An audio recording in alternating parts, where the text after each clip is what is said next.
This is an incident that happened to me when I was a little girl, about 6, and I haven't told anyone. I grew up in a very small town in Tennessee with a population of about 7,000, and everyone knows everyone.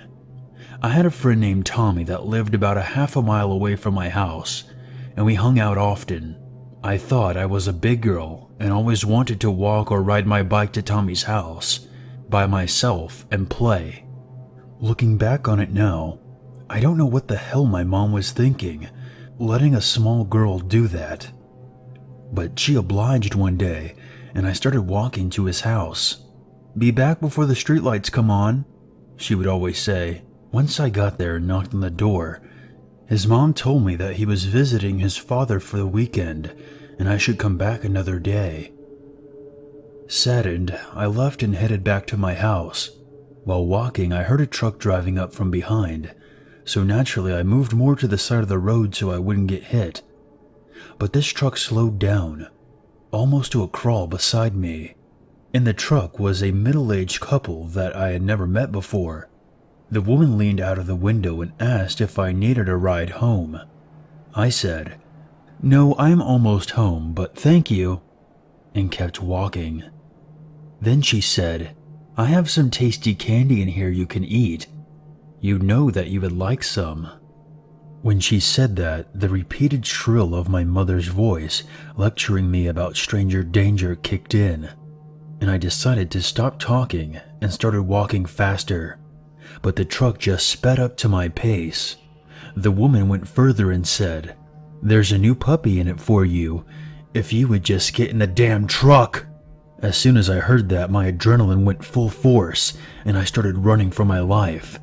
I ran through yards, in between houses, through muddy ditches, trying to make a beeline towards my house. I was crying and screaming, all while running. But no one seemed to come out of their house. The whole time I was running, I could hear the truck turning down roads looking for me.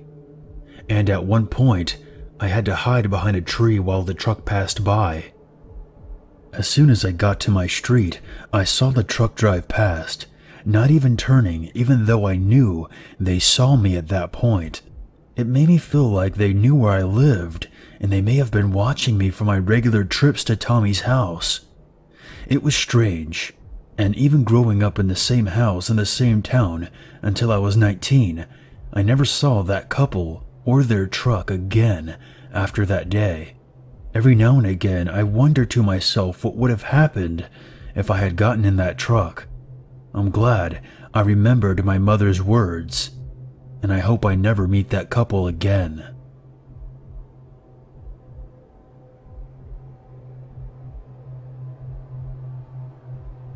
Here's some backstory first. I'm a 25-year-old male, and I reside in Charlotte, North Carolina. I work at the postal office, and in short, I'm a mailman. This whole encounter has been happening for weeks and finally boiled over a few days ago.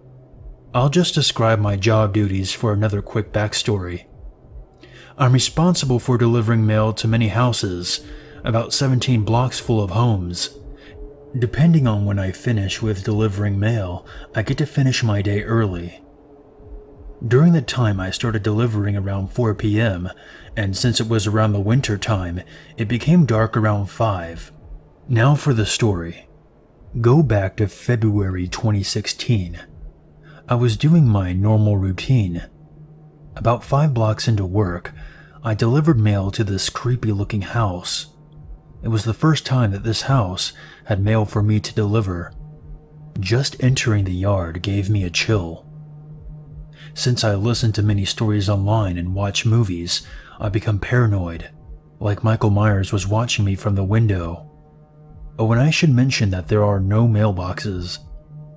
There's just some type of small hole in the front door. I just open it and drop the mail in there. But if it was something bigger that I can't fit, I was supposed to ring the bell first, and if no one was home, I would just leave it behind a bush in the front yard and leave a note.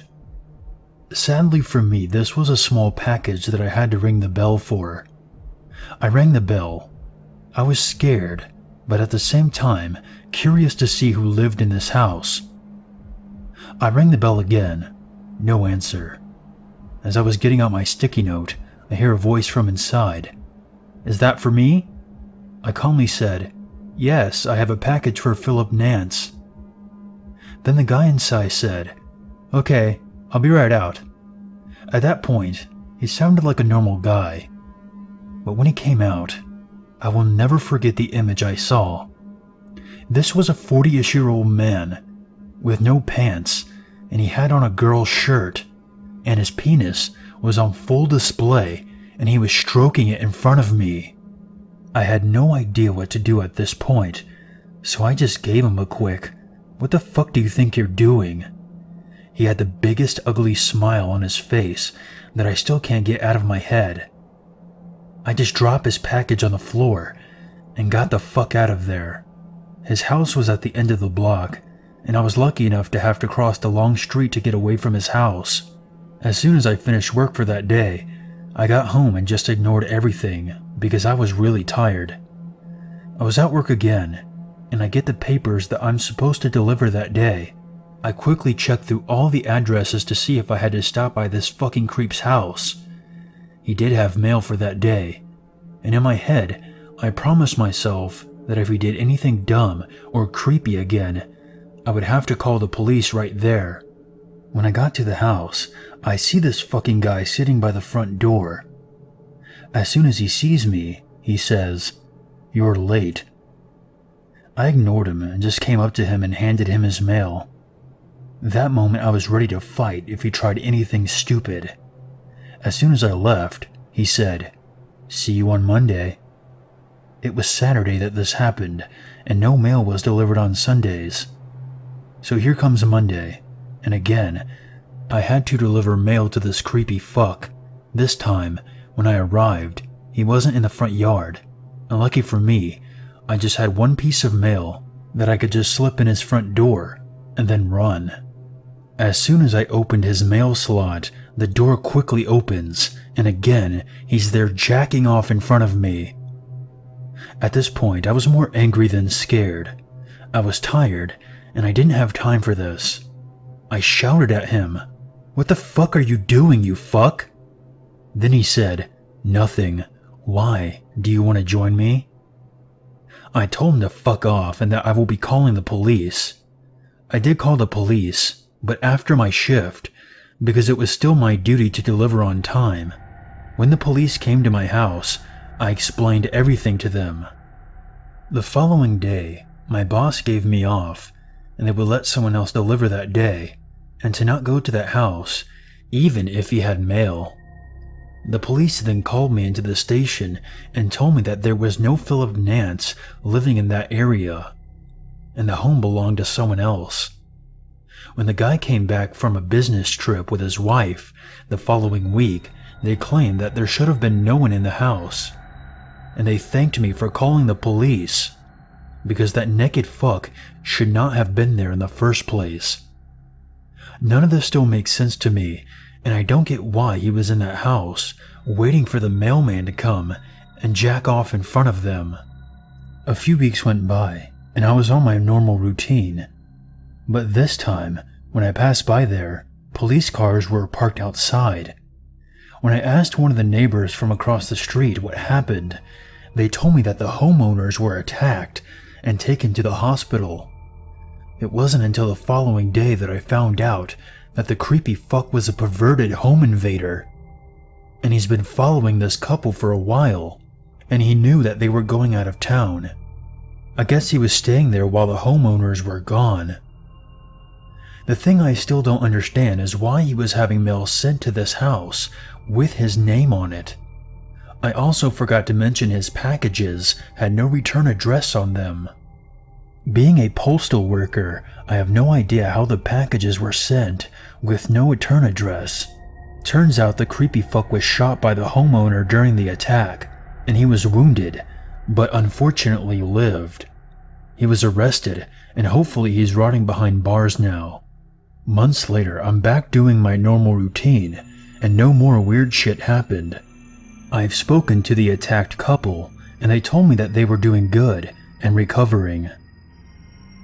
They told me that sick fuck would have probably tried to hurt me, and I was smart to have called the police. I thanked them again, and finally got to meet the person behind this creepy house.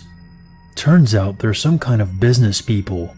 Him and his wife are always going on business trips, which explains why their house looks like shit.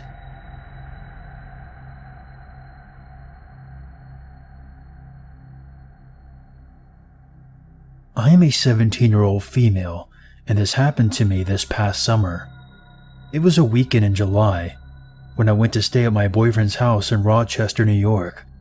Since I lived an hour away in Buffalo, and we rarely ever saw each other, our relationship was falling apart.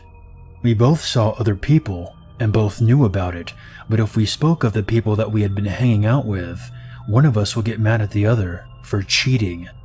It was complicated, and honestly, I was tired of driving illegally every weekend to my boyfriend's house, since I only had a permit. Anyway, my boyfriend Scott had invited me to a carnival that he was going to with his friends. I agreed since I hadn't seen him all week. I drove the hour to his house where I picked him up, then drove him to his buddies Chris and Ron's house to pick them up with their girlfriends. With all 6 of us packed into my mom's old 1996 Volvo, we drove the half hour to the carnival. My boyfriend had barely talked to me since I picked him up, and even let Ron sit next to me in the front seat, while he sat in the back cracking jokes and laughing. I was beyond pissed by the time we parked, paid, and stepped foot into the carnival. After a couple of rides, I excused myself to the bathroom, even though no one would notice that I was gone.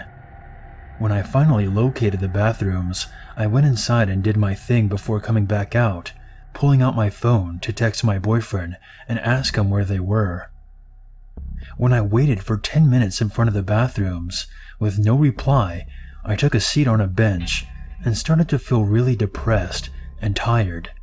After a couple of minutes of feeling like a piece of garbage, a young guy in his early 20s took a seat next to me. He was cute with blonde hair that hung down over his big blue eyes.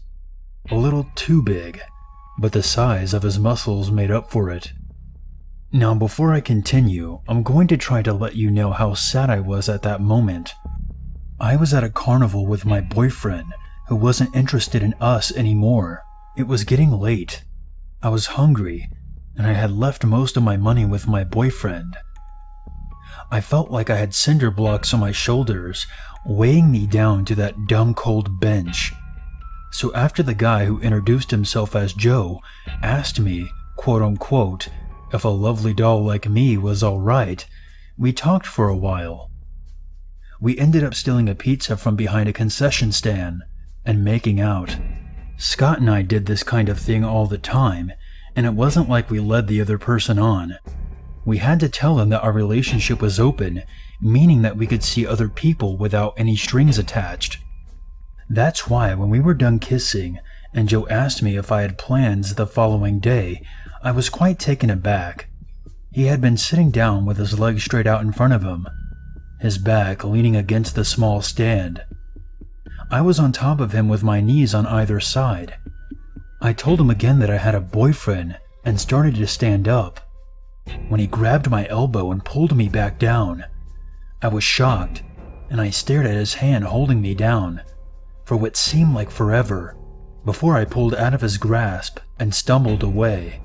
After half walking, half running to where I believed was a safe distance, I texted my boyfriend again, and this time he replied, telling me where the group was. I made my way to their location quickly, and then regrouped and hit a few rides, and the incident with Joe was faded from my mind, until I got off the 3rd ride and saw him waiting there, near the exit gate. I walked right by him without meeting his gaze, and hurried after my boyfriend. This happened many times throughout the rest of our time there. I would see him standing nonchalantly by the exit to every ride that I would get off of, or he would be trailing slowly behind us as we walked to the next attraction. It was probably around 10:30ish when we all decided to go home. I still had an hour drive after I dropped everyone off. At about 12:30, I turned onto the interstate to drive back to Buffalo. When the car behind me flickered their lights, I couldn't see the driver as their brights were on, but I could feel a chill run up my spine. I didn't want to stop. I still had an hour drive in pitch black darkness all by myself, and I was already so tired.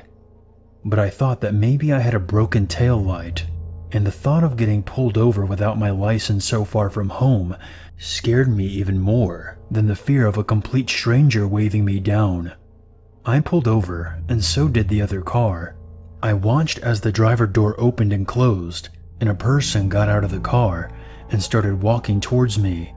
I locked all the doors and cracked my window a tiny bit. My heart stopped beating when the big blue-eyed Joe leaned down and peered into my window. He said something about this being such a coincidence, but I didn't really stick around to listen.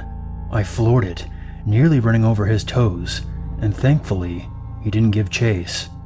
The whole rest of the ride home, I found myself checking my rearview mirror constantly. I was shaking so violently and breathing heavily. That creepy obsessed guy had followed me to 3 different locations and waited until I was alone to do whatever he had planned. I'm just happy I never found out what he wanted. Hopefully I'll never see him again. I'm still dating Scott and driving the distance to Rochester every weekend. And if by any chance, no matter how slim, that stalker Joe is listening right now, fuck you.